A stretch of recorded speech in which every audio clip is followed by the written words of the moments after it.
Thank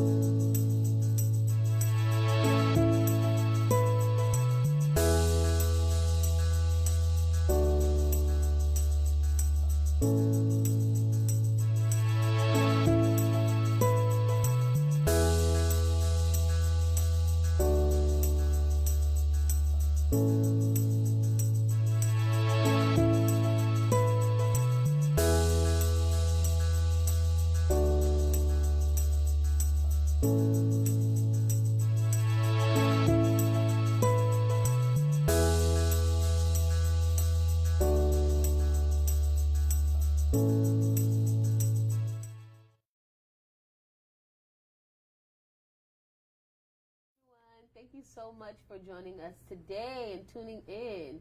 So today we're talking all things fitness and working out in the new year. So for all of you who are joining us on Instagram and on Facebook, be sure to share with your friends, tag a friend, because up this week our giveaway is a personal workout with a Ironman Sports Institute trainer at the Toyota Center. So that is an awesome prize. I want to win it. I don't know about you guys, but be sure to tag and share with all of your friends so they can tune into the conversation. So we will be answering a lot of questions today. So if you have any throughout the entire Facebook Live, be sure to leave your questions in the comment section and we will get to them. So we have a special guest today. We have Mac Graham, who is a strength and conditioning coach at the Ironman Sports Institute at Memorial Hermann. So Mac, thank you so much for joining us today. Of course, thank you for having me. All right, so we're going to get into this. It's a new year. Everyone is talking about eating better and all about fitness. So every corner I turn, I see like a new promotion, sign up for this gym for a penny or, $0 down. And I'm just kind of like, all right, how do I kind of get started? So you're a strength and conditioning coach. So kind of just tell me what that is, what your role is, what that's all about. So at Ironman, I kind of have a handful of rules. So I'm the strength and conditioning coach. That means I specialize in strength and conditioning with whether that's trying to make someone healthier and just being their personal trainer. I also serve a role as kind of like the tail end of someone's rehab in the clinic, where I'll kind of step in and do more of their return to play, get them back to their sport, or just whether it's playing with their children again. And just kind of serve both roles as the trainer / strength coach / rehab specialist. All around man, that's what it is. Yes, ma'am. So it's a new year, it's all about fitness. So kind of if I'm a newbie to kind of just working out in general or just being active again, do you have any advice on how to get started? Just start and keep going. Okay. Don't look back. You're gonna see those days where you wake up and you're like, wow, I'm really sore, I don't want to work out today. Try to dig deep, think about that end goal, and stick to it. Some successful things I've used with some of my clients is trying to set that end goal and then mapping out minor goals throughout the process of finding those small victories to kind of help you keep going. I think it's really easy to get set back when you're just training, and all of a sudden it's a month into it and you don't see that progress yet necessarily, but trying to dig and fall in love with the process of waking up every day and finding that regimen that you have and sticking to it every day, day in and day out. And I think that's just trying to stay on task, essentially. Yeah, so pretty much just kind of like tracking your progress throughout. Yeah. So like, if you wake up and you're like, I'm running a 5K tomorrow, you may want to, kind of start a little slow. Exactly. Yeah. And track it on. So part of this resolution challenge, we actually included inside your welcome packet, there is a tracker. So you can track, your different workouts, whether you're, walking with your dog or, running on the treadmill or even doing some of the workouts that we had prepared for you. You're able to track Monday through Friday or, whatever days of the week you really want to work out. So a lot of people, ask, when you're, first getting started working out, a lot of times I see stuff online where it's kind of like, all right, you work out on Monday and then you rest on Tuesday and then you work out on Wednesday. So can you kind of explain what that mix is about and like what is an actual rest day? Like if I worked out on Monday hard, do I get to like, lay back and watch movies all day, eat popcorn on Tuesday? What should I consider there? I think it's extremely important to have structured rest days throughout your training regimen. making sure like not only your body's going to get really tired, but mentally you're going to start to get fatigued and it's going to get redundant. And setting apart those rest days to kind of remove yourself physically and mentally, I think are huge. I wouldn't recommend binging Netflix or anything. Yeah. Try to be active. Go for a walk maybe. Go do some foam rolling or stretching. And making sure you're staying productive and you're not necessarily vegging and ditching your diet for the day as well. Just staying kind of on cue for every single little aspect of those rest days. Yeah. I think it's huge for making sure that you're being able to end up to reach that long-term goal, not just the immediate Right. little victories. But Okay, so with the rest day, is it more kind of like a active rest day? So like, maybe I'm just doing like a light walk around, the neighborhood, or yeah, it can be. So like usually you kind of tolerate your figure out how sore you are. Like, do you Okay. need to? Is today an ice bath day, or is today yeah, go for a walk, kind of go play with the kids again, whatever it may be. I would recommend an active rest day. That kind of gets your muscles moving again, but there's no load as like you would be when you're in your training days. But trying to be active, get out of the house, go do something, not strenuous, but finding that medium of like getting the blood flowing again, but also letting those muscles kind of get there. Take a step back for a second. Okay, so with cardio and lifting weights, so as a female, a lot of times I know a lot of females and a lot of questions we got in the Facebook group, we hear you all, was that lifting weights is, a little bit weird for, a woman to do. It might be, some people might be scared, they might bulk up, but other, studies have shown that like it might be beneficial to kind of, mix it up where you do cardio and, weight training. Yeah. So how important is it to include maybe some light, weights inside your workout with cardio? I think it's vital to an extent. It kind of depends. So say we're a female that's considering, I don't want to lift, I don't want to get bulk anymore. Yeah. The bulking comes from your diet. Okay. It's not necessarily, you could go back squat, it's not going to make you super swole or anything. Your bulking comes from your diet. I think adding resistance training or weightlifting to your regimen on top of the cardio is vital. They both kind of pair hand in hand. Obviously, the strength training aspect of it's going to be more muscle building, and the cardio is going to be more cardiovascular to kind of help you make that rest in between your sets during the weightlifting a little easier to recover. But like I said, they both go hand in hand. I think it's huge to combine the two. I usually pair at the end of all my workouts that I write. I'll put some sort of cardiovascular conditioning at the end. Okay. To kind of help them, almost kind of tax them a little bit, so that the next week when they come back, that 5 set to 5 or whatever it may be isn't as hard as it was the last week, because they can physically tolerate more. Okay. So they go hand in hand. It's not going to bulk you up by any means, but it will, and it's essentially prepping you for dodging future injuries. Okay. Keep the muscles happy, keeps everything else happy. Okay, so this means that I can now, go home and lift some of my own weights. Yes, ma'am. Maybe I'll grow a little muscle like you. Who knows? Okay, so another question we got is about stretching. So I know a lot of people may skip this step, but it's actually very important to stretch. So can you tell us why stretching is important? And, what are some stretches people can incorporate in their workout regimen? So when resistance training, you're teaching that muscle to contract. Okay. If you continue to do that for a prolonged period with no stretching, you're just going to get tighter and tighter and tighter. Oh, man. I usually try to set aside, myself and with my clients, at least 10-15 minutes at the end of the workout to sit down and stretch whatever muscles we just worked out. So say we just back squatted, we'll go do a couple hamstring, couple quad stretches, couple glute stretches, open up the hips a little bit, so that tomorrow when they wake up, 1, they're not as sore, and 2, they're able to kind of maintain that range of motion that they originally had, and it doesn't progressively get worse and worse. Okay, so it will actually help. So in the morning, I can actually get out of bed and maybe, still work out afterward. Yes, and in the long run, it combining the two essentially kind of it promotes more flexibility in the long run as well. So it's not just the soreness, but in the future, in a month or so, you'll be able to touch your toes if you couldn't touch it, whatnot, stuff like that. So we got a lot of questions from people who kind of have like desk jobs, but they want to, still stretch. Mm-hmm. So what are some stretches, I guess, if you're just kind of sitting in this position that they can kind of do? I feel I know some, maybe I'll do a little something like this, but you're the coach, so you kind of let us know. So obviously carpal tunnel is huge. Just making sure you're getting that full range in your wrists and whatnot. Honestly, get up and go walk. Set a timer every hour, every 30 minutes. Go get up, walk around the office, kind of let the blood start flowing again. If I sat like this all day, I'd probably go crazy too. Get up, one, to go stretch and get some blood flowing, but as well mentally get away from the strenuous staring at the computer all day. Okay. But stretching wise, just get up, kind of get some lower back stretches, hamstring, like I said, the wrist would be huge for future to avoid carpal tunnel. But yeah, just trying to make sure you're not getting stuck there for that 9 hours. You're able to kind of get up and move around. That'll help essentially kind of create some of that, get rid of the stiffness.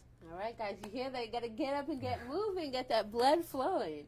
So if I want to kind of get started lifting weights, do I just go, into the gym and I start at 300 pounds and start, lifting that, weight? No. Like, how do I get started in lifting weights? So usually I like to have my, especially my novice beginner athletes or anybody, I'll try to get them to master their body weight. So whether that's like a body weight overhead squat, whether that's a push-up, whether that's some sort of core exercise, stabilizing, trying to make sure they can control that. I'm not going to ever throw them underneath the barbell if they can't even master their body weight. But when you do, once you get past the body weight aspect of the strength training, take it easy. It doesn't need to be anything complex. You see all these crazy videos on social media. Yeah. And I think that it's huge just to stay with the basics. They've been around for this long for a reason. Stick with them. Take it easy. I don't usually like prescribing machine-based exercises, but if you're a beginner and you have no experience, I do think that it is important to be able to it's going to keep you in that movement pattern that you're looking for once those free weights come in, and it helps build the muscle to be able to tolerate being able to stabilize those free weights in the future. Okay, so actually using your own body weight is probably like the first point before you get to all the other stuff later on. So one of the great benefits of the Resolution Challenge is that the workouts that were included every week are things that you can actually do with your own body weight. Some do require maybe like some light dumbbells, 5 or nothing crazy. 10 pounds. You can find it in home gyms and hotel gyms and stuff. Yeah, so you can always use your own body weight and still achieve all of your goals. So a lot of people did say that maybe kind of starting off in a workout regimen might be difficult based on maybe they just had a surgery, or a lot of people complained of plantar fasciitis, and they are limited to what they can do from a mobility perspective. So what do you kind of recommend for people who might have issues really working out the way they may want to because of surgery? Or so first, discuss with your physical therapist, but like I said earlier, keep everything super basic. You don't need to go do jumping around or doing box jumps while doing a backflip and a cartwheel at the same time like you see on social media. It can be super simple, like keeping everything slow and controlled to isolate just those muscles at the same time while completing the rest of your rehab is, I think, vital for not only to progress past your injury but also maintaining that fitness aspect. Just keeping it simple. It doesn't need to be anything crazy. You don't need to be jumping. Obviously, push yourself as you can tolerate, but find that medium of finding the exercises that won't hinder your injury. So when in doubt, just keep it simple. Yeah, seriously. You guys, can't express that just enough. Keep it simple sometimes. So, okay, a lot of questions we got was about what to eat after a workout. Now, I don't know about anybody else. I can speak for myself. After a workout, I feel like I can eat, maybe 3 meals, to kind of, I went to the gym. Like, I'm like, I can do this now. I deserve these 3 meals afterward. But I'm sure that's probably not the best idea. So when it comes to working out, like before a workout or after a workout, what are some things you maybe recommend, people should do to eat? So before, usually I say anywhere from an hour to 2 hours, even 4 hours, kind of depending on how well you digest food. Try to get some sort of healthy carb, whether that's an oatmeal. I know most people don't enjoy oatmeal. I do. I Just do 'cause too. It's, All my oatmeal lovers, yeah, let me and know. it's slow digesting, and so it's like a sustainable energy throughout your workout. But making sure you're giving it enough time to digest so that when you're walking into your workout, you're not bloated and uncomfortable. But then at the same time, you're not eating it too early as to where you walk in depleted and you're not prepared. You kind of have to test around, see how you digest food. But just like I said, getting some sort of healthy carb, whether that's oatmeal, some sort of like grain or cereal, some toast. A little bit of fat isn't bad either. So like your healthy fats like avocados or almonds or etc. But trying to get that prior to your workout will help kind of give you that energy that you need to be able to sustain the workout. And then say there's that myth of I got to drink my protein shake 30 minutes after my workout.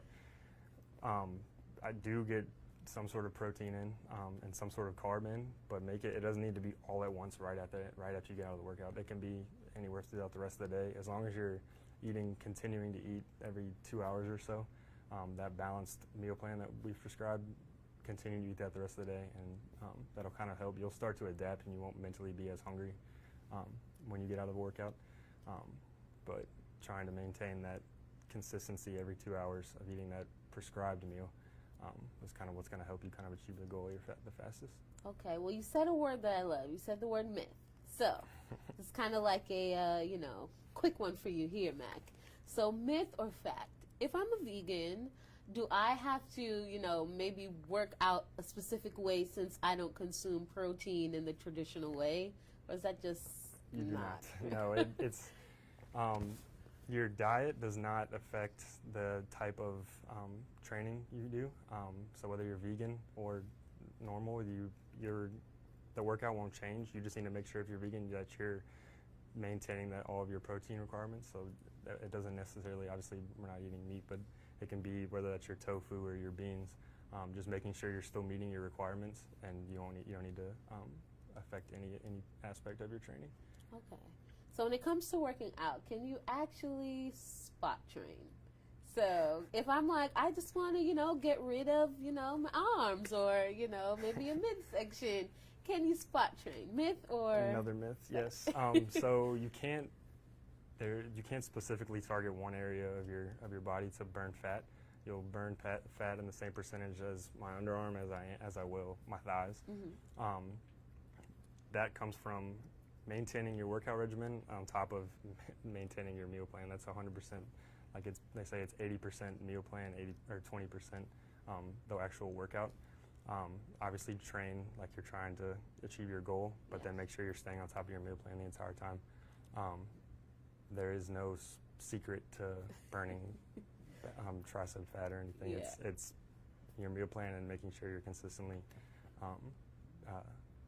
hitting each aspect of your training. Oh man, so this means I can't keep Googling how to get rid of my bat wings. I gotta just work Exactly. out overall, and Unfortunately, then yeah, eventually exactly. it'll Yeah. go away. Okay, that's good to know. So like you said, I love what you said about it's a mix between, what you're eating and then the physical activity. And sometimes, people just think if they just work out so hard, they're like frustrated with themselves and, end up giving up on their workout regimen because they probably don't see the results they want to see right away. So, I mean, what is the point of just staying active overall? Irregardless of if you're trying to like lose weight or just really trying to incorporate, an active lifestyle in the new year, what's the importance of that? Would you say the benefits?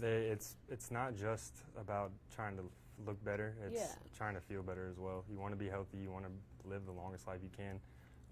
Trying to stay active is going to help that. Making sure you're getting the right food, the right exercise, and the right sleep. Essentially, it's in the long run. It's going to help you live a longer, more active, healthier lifestyle. It's not necessarily like stuck on one. It's not a looks thing. Yeah, exactly. So follow you inside the group chat in the comment section. It's all about just living healthier and just being better and making your own. And being happy essentially.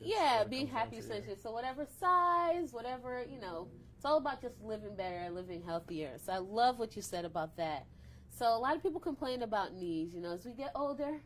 What I used to be able to do in the gym back in the day, I really can't do now. So what are some low impact exercises that I could consider or someone can consider if they have knee issues or? So just isolating. So like kind of like I said earlier, a happy joint comes from strong muscles. So like isolating that quad, hamstring, calf, and your glute and your hips. If those are strong, it's going to keep that knee happy, and any other joint in your body. So trying to so say you're doing, it can even be like a wall sit, which is kind of like the lowest level of a back squat. You're just up against the back of the wall. You're just holding, firing. It burns, but there's no active motion, so it's keeping a joint. It's not gonna bother your joint at all, but it's still making sure that you're strengthening those muscles, and then trying to do, like I said, activating all the other, like my hamstring. Do some hamstring curls, do some RDLs, like you do in the program. But then just making sure you're strengthening every other aspect. Because the second you forget about your glutes, that knee's you're gonna be able to tell on your knee immediately. So making sure you're hitting every aspect of the lower body will help in the long run. Okay, so there's only one other word I hate more than the word planks, and that's plateau. Hashtag plateau for all of you out there. So if my goal is to lose weight, and I've been working out and I've been eating, better, and, I've been seeing that I've been, hitting my goals, and then it's just kind of like everything just stops. And I'm working out still and nothing is happening. What are some ways you can combat a plateau? So first, for those who may not know, what is a plateau in your workout regimen, and how do we combat that? It's hitting your, not breaking point, but getting to the point in your training where you can't progress any further and you feel like you're hitting a wall. Simple ways you can do it is, one, step away take a day off. Usually it comes from overtraining and you're fatiguing yourself too fast. Take a day off, let everything recover. If that day off didn't really help, another way to progress is just decreasing the rest time. It kind of shocks your system, and now it's pushing you past what you thought was your breaking point. Increasing a little bit of load, also decreasing a little bit of load in kind of like a regen day, whether that means you cut the sets and the reps and the weight in half and just go for the movement and trying to make sure you're still maintaining perfect form. Let those muscles kind of recover. But like I said, rest, fluctuating the weight, increase the distance maybe a little bit, ramp up time, like the frequency throughout the week. You kind of mess around with couple different variables. Yeah, so they just switch it up a little bit. Yeah, so if I hit a wall, maybe I'm doing 6 reps. Maybe I need to do 8 reps or 7. However, much I can push myself where it's still safe. Yeah. Or maybe I need to just kind of take a break because I've been working out, so hard. Yeah. Just about kind of maybe adding a little here or removing there in order to kind of push past that point. Yeah, and in the strength and conditioning world, whether you're stuck, you can't say you're doing a certain amount of weight on bench press and you can't get past that. There's little messing with the tempo, which is basically like working on the eccentric, which is the negative aspect, will kind of help get you past, and it doesn't have to be bench to be in any sort of exercise. Regarding strength, it's kind of a simple little tool you can use, safe and effective as well. Trying to push yourself past that breaking point, plateau you have. Yeah. Sounds good. So the workouts that we included in the packet. So what kind of shoes, I guess, to get started? I mean, some people like working out barefoot. I've seen it all. Or some people feel there is a specific shoe they must have. Is there kind of a requirement for that? So I heard something the other day. Cushioned soles are the junk food to your feet. Okay. Not for everyone, but for human to be able to function as a human regularly, that foot needs to be strong enough to be able to grip the ground and control your movement. If you're providing these cushioned soles, it's just like feeding a junk food, and it's just getting weaker and weaker. There are some some people have arch issues. Yeah. I wouldn't throw you into some jumps or anything barefoot first, but doing your squats barefoot, then practicing gripping the ground with your toes and kind of creating that arch helps to kind of promote a little bit more foot stability and strength, which will in turn help keep the rest of the chain, the rest of your body healthy. But I personally am a Vans guy. That's what I do on my list of my Vans, like I have on right now. And So I like those because they're flat and you're able to grip the ground, minus having to be barefoot in the middle of a gym where there's weights flying around and stuff. But at the same time, as long as I don't mind a little cushion, but making sure that they're not, they have a firm base so that when you're doing your skater hops or anything, you're not sliding out, your foot isn't rolling around in your shoe. You want your foot to be able to be as stable as possible and everything to kind of help protect that ankle and foot and knee. It's really about a lot of preference here. So whether you prefer one, shoe brand over another shoe brand, it's not really about the brand itself, but more so maybe just like that cushion and the support that you're actually getting, based on whatever your need is. Yeah, so if you're running, I wouldn't recommend going run a marathon in Vans. If you find your Asics, your New Balances, your Mizunos, stuff like that, find your preference, and then stick with it, and then try to do your strength training with a firm sole to help kind of create that stability that you need in gripping the ground. So there are many brands out there, guys, so it's really your preference, whichever one you want. It's all about the sole being really firm in order to really get through to that workout. Exactly. So there are so many marathons, throughout the city of Houston, going on. And what if, like, one of my goals is to get started on, running a marathon? A lot of people hear a lot of things like, going from not working at all to running a 5K. So how can someone get started, if they have a goal of accomplishing a marathon? First, start, like I said earlier, start and keep going. Create a regimen. Say you're running 2 or 3 times a week. On those other days, go get in the weight room. They both kind of go hand in hand, like I talked about earlier. Do some strength training, but let's ramp the reps up a little bit and kind of lower the rest periods so that you're still getting that kind of endurance-based training while still strengthening those muscles that are so important at the end of the marathon. But take it easy. It doesn't need to be like progress as you go, like we talked about earlier. Keep it simple, and then progressively add more and more exercises and volume, and you should be on a good path. So as a kind of like closing message to all of our viewers today, as a strength and conditioning coach, what advice do you have, or what, I guess, last message do you have for people just to get started and get fit, or begin getting active in 2019? Start and keep going, like I keep saying. I can't express that enough. Keeping it simple, get started. Set the goal and set that end goal and map out little goals throughout the way so that you're holding yourself accountable, and 2, there's little positive victories that kind of keep you going. And then just make sure you're having fun. That's essentially what it comes down to. You're trying to be healthier, be happier. It's all about having fun. Make it fun. It doesn't have to be the boring, I'm going to do 10 push-ups, 10 burpees. Keep it fun. Find something that you enjoy doing and stick to it, and just try to keep pushing yourself. So we encourage you all to find what you love, whatever activity it is, whether it's riding a bike, whether it's, playing with your kids, whether it's even just going grocery shopping. I think that's a, workout in itself. It is. But find whatever you love at whatever level you're at and whatever you're comfortable, doing. Really, it's all about just getting active and, getting, the blood flowing and getting, your heart pumping. So we thank you all so much for tuning in today. Again, share with all of your friends. Be sure to tag. There is a personal workout with a Ironman Sports Medicine Institute coach at the Toyota Center up for grabs. So that's a awesome, way to kind of get 2019 started, to get fit and get healthy. So again, thank you all so much. Resolution continues, and thank you so much, Mac. It was really a pleasure. I feel energized and recharged. I'm ready. I'm getting my muscles together. Thank you guys so much.